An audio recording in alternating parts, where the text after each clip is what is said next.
Почитувани граѓани, вистинските мерки и политики што изминатите години ги реализира владата предводена од СДСМ за помош и поддршка на лозарството и винарството даваат конкретни видливи резултати. Постигнати се историски највисоките цени за откуп на грозјето, зголемени за 30% во однос на претходната година.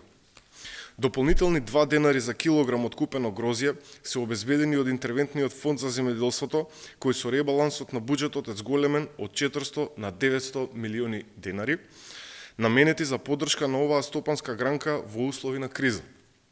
Ова значи дека на веќе договорените 13 и 15 денари по килограм, цената на откупната вредност на грозјето ќе достигне 15 денари за Смедеревката и 17 денари за Вранецот. Покрај највисоките откупни цени, лозарите добиваат субвенции од 40.000 денари по хектар за одржување на лозовите насади, како и 4.200 денари по хектар за зелена нафта. СДСМ, низ партнерски однос и со лозарите и винариите, обезбеди рекордна помош во секторот. Вложувањата и поддршката на лозарите и винариите доведе до зголемување на производството на грозје и вино и раст на извозот. Просечното годишно производство на грозје изнесува 270.000 тони, а на вино околу 100 милиони литри. Веќе трета година поред, извозот на вино бележи пораст и во количина и во вредност. И тоа се повеќе флашираното го заменува извозот на наливното вино.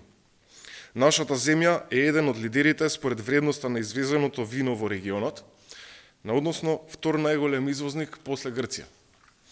Минатата година македонските винарии извезле вино во вредност од над 61 милиони евра, што е зголемување од околу 19% во споредба со 2020 година.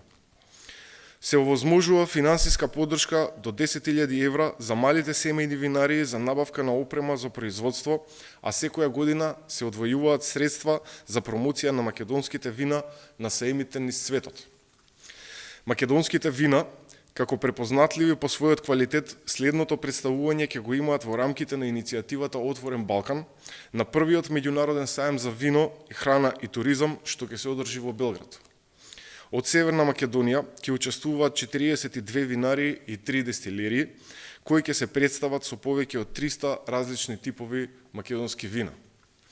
Ова е можност за поголем извоз, откуп и нови пласмани и пазари за македонското вино. Продолжуваме заедно со лозарите и винариите да креираме мерки за помош и поддршка на лозарството и винарството како гранки со висок потенцијал за развој и извоз. СДСМ секогаш била и ќе биде на страната на лозарите. Ви благодарам.